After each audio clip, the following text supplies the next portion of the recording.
प्रिय छात्रों, आज के इस वीडियो में मैं आप लोगों को क्लास 10th के एनसीईआरटी मैथमेटिक्स का एक्सरसाइज 1.2 का तीसरा सवाल बताने के लिए जा रहा हूं। देखिए इस सवाल में क्या कह रहा है, पहले सवाल को समझ लीजिए। इस सवाल में है अभाज्य गुणनखंड विधि द्वारा निम्नलिखित पूर्णांकों के एचसीएफ तथा एलसीएम ज्ञात कीजिए। यानी कि आपको निम्नलिखित में कुछ पूर्णांक दिए गए हैं, इनका आपको एचसीएफ ज्ञात करना है। कौन विधि से? अभाज्य गुणनखंड विधि से। ठीक है, तो चलिए एचसीएफ भी और एलसीएम भी। चलिए देखते हैं इसको कैसे बनाते हैं। बहुत ही आसान है इसे सॉल्यूशन करना इसका। देखिए कैसे बनाना है। यहाँ पर एक नंबर के सॉल्यूशन में देखिए कैसे करना है। यहाँ पर दी गई क्या क्या संख्याएं हैं आपको है, दी गई संख्याएं जो है ना आपको, ये सभी है 12 है, 15 है और 21 है। ठीक है ना, आप इसे लिख दीजिए। ठीक है ना, अब आप इसे क्या कीजिए, अभाज्य गुणनखंडों के रूप में व्यक्त कर दीजिए। तो 12 को आप क्या लिखिएगा, 2 से आप इसे डिवाइड दीजिएगा। सबसे छोटी अभाज्य संख्या 2 है तो 6 होगा, और 6 में यदि आप 2 से फिर डिवाइड दीजिएगा तो 3 होगा। ठीक है ना, अब 15 को भी कर लीजिए। ठीक है ना, 15 में तो 2 से डिवाइड लगेगा नहीं, इसीलिए इसके लिए जो सबसे छोटी अभाज्य संख्या होगी जो इसे विभाजित कर पाएगा वह 3 है, और यहाँ पर 5 दे दीजिए। ठीक है, 5 से इसमें डिवाइड, अब तो ये अभाज्य संख्या ही हो गया, अब तो इसमें डिवाइड नहीं देना है। फिर आपको 21 को भी देखिए डिवाइड दे करके 3 से डिवाइड दीजिए, 3 7 जा 21। ठीक है, आपको इस तरह से हो गया। ठीक है ना, तीनों संख्या। अब इसी ऐसे लिख सकते हैं 12 इक्वल टू 2 पे पावर 2 इंटू 3। ठीक है, आप लिख सकते हैं 15 को लिख सकते हैं 3 इंटू 5। आप लिख सकते हैं 21 को 3 इंटू 7। अब देखिए इसको तो अभाज्य गुणनखंडों के रूप में आपने व्यक्त कर दिया। अब आपको इसका एचसीएफ ज्ञात करना है। एचसीएफ जो होता है ना, इसका जो एचसीएफ होगा, एचसीएफ जो होगा 12, 15 और 21 का, ये जो होगा ना, इस दो ठो तो नहीं है, तीन संख्या है। इसी कारण इसमें जो सर्वनिष्ठ अभाज्य गुणनखंडों का जो न्यूनतम घात वाला होगा वही इसका क्या होगा, जो एचसीएफ होगा। तो लिख देंगे यहाँ पर 12, 15 के 12, 15 और 21 के सर्वनिष्ठ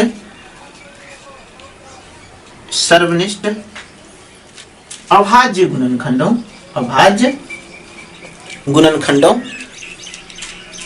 के न्यूनतम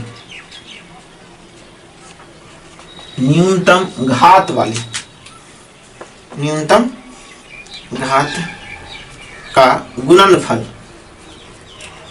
ठीक है ना, न्यूनतम घात का जो गुणनफल होता है वही इसका एचसीएफ होता है। तो आप इसमें देखिए, इसमें सब सर्वनिष्ठ कौन है, 3 है सर्वनिष्ठ। ठीक है ना, इसमें जो है ना 3, तो इसमें जो है सबसे, अब 3 ही इसमें सर्वनिष्ठ हो रहा है, तो आप और क्या लिख सकते हैं, 3 ही। अगर आपको इसके अलावा और कोई सर्वनिष्ठ होता, जैसे यदि इन सब में मैं कह नहीं रहा हूं, जैसे यदि यहाँ पर मान लीजिए गुना 5 पे पावर 3 होता, फिर यहाँ गुना 5 पे पावर 2 होता, यहाँ 5 पे पावर 5 होता, तो इसमें हम क्या करते, सर्वनिष्ठ तो सब में है लेकिन इसको भी यहाँ पर लिख देते। ठीक है ना, लेकिन यहाँ पर ऐसा संयोग नहीं था कि जो इन तीनों में सर्वनिष्ठ था, तो मैं यहाँ पर उसे लिखता।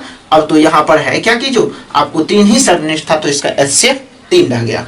अब चलिए इसके एलसीएम को भी लिख दीजिए। इसका एलसीएम क्या होगा, तो एलसीएम को आप ऐसे लिखेंगे, एलसीएम 12, 15 और 21 का देखिए एलसीएम क्या होगा, सर्वनिष्ठ, यहां पर लिखेंगे सर्वनिष्ठ अभाज्य गुणनखंडों के अधिकतम घात का गुणांक, अधिकतम घात वाले का गुणनफल। तो आप इसमें से देखिए, यहां पर समझने की जरूरत है, यहां पर समझना है। अब यहां पर देखिए सबसे पहले इसमें सर्वनिष्ठ कौन है और उसमें से अधिकतम कौन है, तो मैं इसमें से 3 को लूंगा। ठीक है, क्यों है सर्वनिष्ठ और अधिकतम, तो यहां पर समझना है। 3 पे पावर 1 है, 3 पे पावर 1 है, 3 पे पावर 1 है। सब में एक तो जरूर शामिल है, ठीक है, एक कई रूप में शामिल हो सकता है। तो इसे मैं 3 पे पावर 0 भी तो लिख सकता हूं, 3 पे पावर 0 भी तो लिख सकता हूं। तो 3 पे पावर 0 हुआ, तो इसमें जो सर्वनिष्ठ हुआ उसमें से जो अधिकतम घात 0 और 1 में कौन हुआ, 3 पे पावर 1 ही ना, इसी कारण मैं वहां पर 3 पे पावर 1 को लिख लिया। अब चलिए, अब इसके अलावा हम लोग ऐसा कहते हैं कि इसके बाद बाकी जो रहता है ना उसे हमें क्या करना चाहिए, लिख देना चाहिए, बाद बाकी वहां पर लिख देना चाहिए। लेकिन आप उसे समझिए, इसमें 5 और 7, ठीक है ना, ये भी है, 5 है और 7 है और 2 पे पावर 2 है। अब आइए मैं कैसे लिखा हूं, 2 तो सब में है नहीं, फिर आखिर सर्वनिष्ठ कैसे है। इसमें एक जो है ना गुना के रूप में शामिल है, मैंने आपको बताया। इस एक को हम ऐसा भी तो लिख सकते हैं, 2 पे पावर 0 लिख सकते हैं, 2 पे पावर 0 लिख सकते हैं, 2 पे पावर 0 लिख सकते हैं कि नहीं। अब बताइए, सब में से सर्वनिष्ठ, सब में सर्वनिष्ठ है 2, लेकिन उसमें जो है ना 2 ज्यादा पावर वाला है, तो मैंने यहाँ पर इसको लिख दिया। ठीक इसी प्रकार से 5 पे पावर 1 है और 7 पे पावर 1 है, मैं इसमें 5 और 7 को भी शामिल कर सकता हूं, लेकिन यहाँ पर आप समझ ही गए हैं अब मैं क्या कहना चाह रहा हूं, ये थोड़ा लंबा हो जाएगा मैं अगर सबको दिखाऊं। तो यहाँ पर 5 पावर 0 भी सब में शामिल हो सकता है, इसी कारण मैंने 5 और 7 को भी यहाँ पर लिख दिया। अब आप इन्हें क्या कीजिए, गुना करके लिख सकते हैं। 5 तिया 15 चौके 60, ठीक है ना, 15 चौके 60 और 60 इंटू आपको हो गया 15 चौके 60, 6 7 42, 420 हो गया आपका एलसीएम और एचसीएफ हो गया 3, ठीक है ना। मैं उम्मीद करता हूं कि आप ये सवाल समझ गए होंगे। यदि आपको इसमें भी यदि कोई प्रॉब्लम है तो आप मुझे कमेंट सेक्शन में जरूर लिखेंगे, सर मैंने यहाँ पर नहीं समझा, ठीक है। चलिए देखते हैं अब चौथे नंबर के सवाल में क्या कह रहा है। अब देखिए चौथे नंबर के सवाल में क्या है। इस सवाल में ऐसे है, 306 और 657 का एचसीएफ जो है ना 9 दिया गया है, ठीक है, और आपको इसका एलसीएम ज्ञात करना है, ठीक है ना।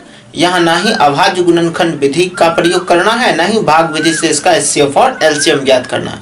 यानी कि 2 संख्याओं का गुणनफल जो होता है उसके एचसीएफ और एलसीएम के गुणनफल के बराबर होता है। इन्हीं गुणों के प्रयोग से आपको इसका एलसीएम ज्ञात कर देना है। चलिए देखते हैं इस सवाल को कैसे सॉल्यूशन करना है। तो आपको क्या है, ये दी गई दोनों संख्याएं क्या है, दी गई आपको जो संख्याएं है वह है आपको 306 और 657, ठीक है ना, 306 और 657 दी गई संख्या, 306 और 657, ये दोनों संख्याएं आपको दिया गया है, ठीक है। अब आपको और क्या दिया है, एचसीएफ ऑफ 306 और 657 कितना दे दिया है, 9 दे दिया है, ठीक है। तब क्या पूछ रहा है, एलसीएम ऑफ 306 और 657 का क्या होगा, यानी कि ये चीज आपसे पूछ रहा है, ठीक है। ऐसा आपको नोट कर भी लिख भी देना। हम जानते हैं कि यहाँ पर 2 संख्याएं, याद रखना, इसको खुश हो जाइए, 2 संख्याएं आपको दी गई है, यानी कि 2 धनात्मक पूर्णांक आपको दिया गया है, जिसका एचसीएफ भी दे दिया और आपको एलसीएम पूछ रहा है, ठीक है ना। हम जानते हैं कि, ठीक है, जानते हैं कि क्या जानते हैं, 2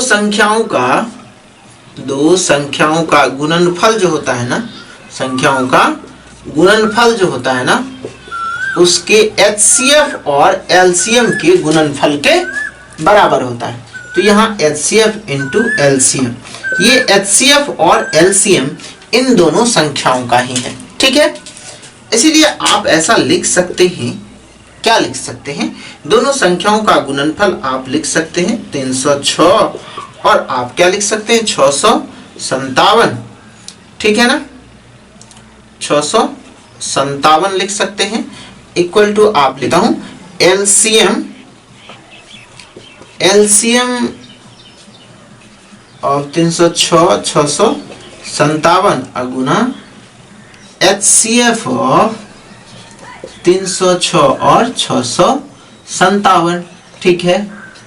ऐसा मैं तो लिख सकता हूं इसे, या मैं क्या करूं यहां पर इसे अब ऐसे भी लिख सकता हूं, या 306 गुना 657 बराबर, यहां पर एलसीएम आपको ज्ञात करना है, एचसीएफ दिया हो, एलसीएम 306 और 657 का, और यहां पर एचसीएफ आपको जो 9 दिया है उसको रख देना है।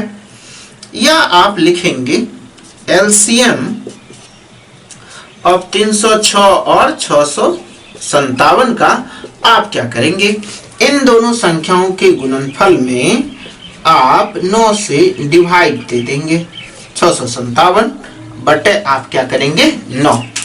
ठीक है, एक चीज आपको खुश होना है, ये दोनों संख्या ऊपर में आपको गुना के रूप में है। अब देखिए 9 किसको डिवाइड कर रहा है, 6×3 9 इसको डिवाइड कर रहा है, अंकों का योग 9 से विभाजित है, पूर्णतः 9 से विभाजित होगा, 6 5 11 7 18 दोनों में से कोई डिवाइड हो सकता है, तो मैं इसी को डिवाइड कर लेता हूं, ठीक है ना, 9 से इसको डिवाइड कर लेता हूं, तो ये हो जाता है कितना, यानी कि आपको 73 हो गया। तो अब आपको क्या हो गया, 306 गुना आप 73 कीजिए, कितना होता है 306 और 73 को यदि आप 306 और 73 को गुना कीजिएगा तो कितना होता है 33 8, यहाँ पे हो गया 22 33 8, ठीक है ना, यानी कि 22,338 इसका एलसीएम हो गया। ठीक है, आप इसे देख लीजिए एक बार, कैलकुलेशन करके आप भी गुना करेंगे तो इतना हो जाएगा। चलिए आप अगले सवाल में देखते हैं, 5 नंबर के सवाल में क्या कह रहा है।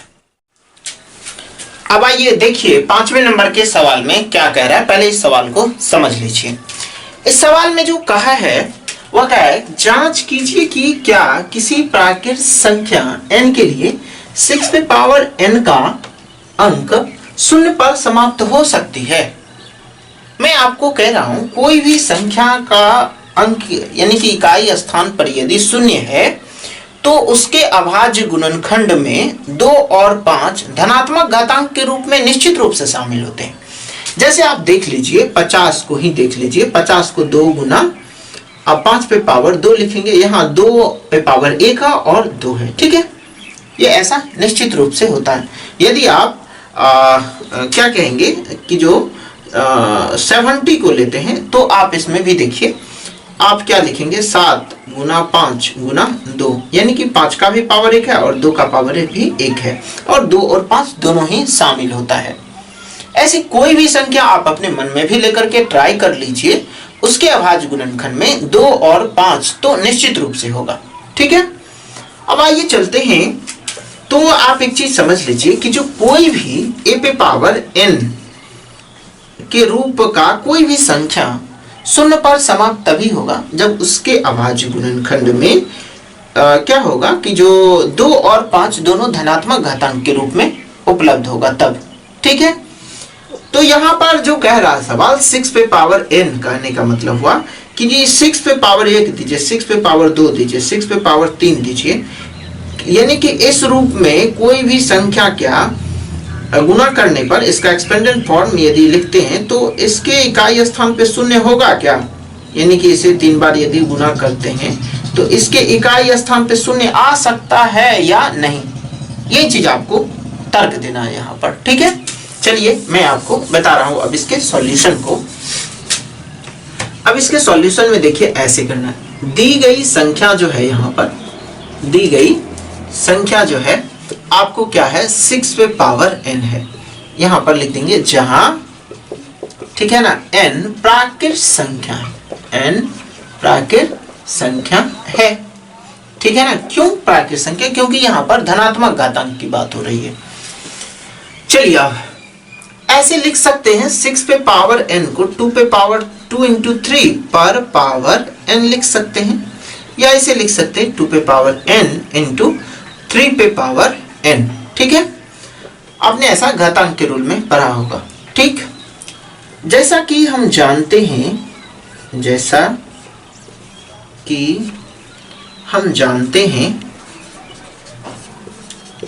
हम जानते हैं, क्या जानते हैं कि a पे पावर n के रूप, 1 पे पावर n के रूप का कोई भी रूप के किसी भी संख्या के, किसी भी संख्या के इकाई स्थान पर, इकाई स्थान पर शून्य तब ही होगा, तब ही होगा जब उसके अभाज्य गुणनखंड में, जब उसके अभाज्य गुणनखंडों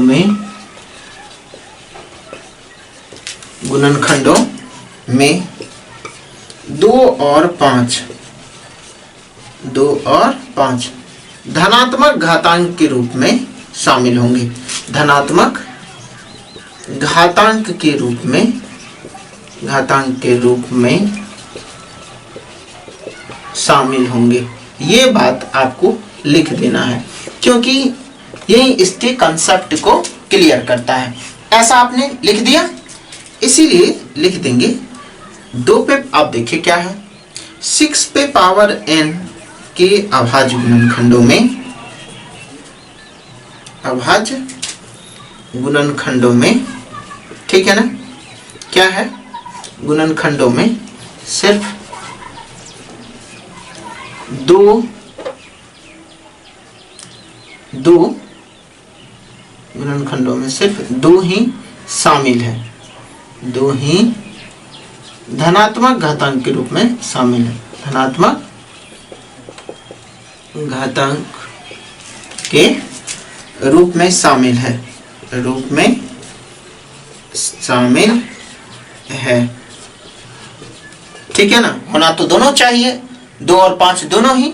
आप यहाँ 5 पे भी लिख सकते हैं, लेकिन 5 पे पावर 0 के रूप में, धनात्मक घातांक के रूप में नहीं होगा। n तो प्राकृत संख्या आप तो देख ही रहे ना यहाँ पे, तो 2 धनात्मक घात के रूप में है। 5 को भी अगर आप लिखना चाहें तो लिख सकते हैं, लेकिन 5 यहाँ पर धनात्मक घातांक के रूप में तो फिर नहीं होगा। 5 पे पावर 0 लिख सकते हैं आप, लेकिन वो तो धनात्मक नहीं रहा, वो तो शून्य हो गया। तो अब क्या हो गया, शामिल है सिर्फ 2 ही, धनात्मक घातांक के रूप में शामिल है, क्योंकि n जो है ना 1 2 3 n प्राकृत संख्या है। इसीलिए आप लिख सकते हैं 6 पे पावर n के रूप के किसी भी संख्या में, किसी भी संख्या के इकाई स्थान पर, के इकाई स्थान पर शून्य शामिल नहीं हो सकता है, शून्य शामिल नहीं हो सकता है, नहीं हो सकता है। तो यही चीज आपको प्रूफ करना था इसमें। तो मैंने आपको 5वें नंबर के सवाल को समझाया। मैं आशा करता हूं कि जो आप जरूर समझे होंगे। यदि फिर भी आपके मन में यदि इस सवाल को लेकर के कोई संदेह हो तो मुझे कमेंट सेक्शन में जरूर लिखेंगे। धन्यवाद। देखते हैं अब मैं आपको 6ठा सवाल बना के दिखा रहा हूं कि जो उस सवाल में क्या कह रहा है और उसको सॉल्यूशन कैसे करना है।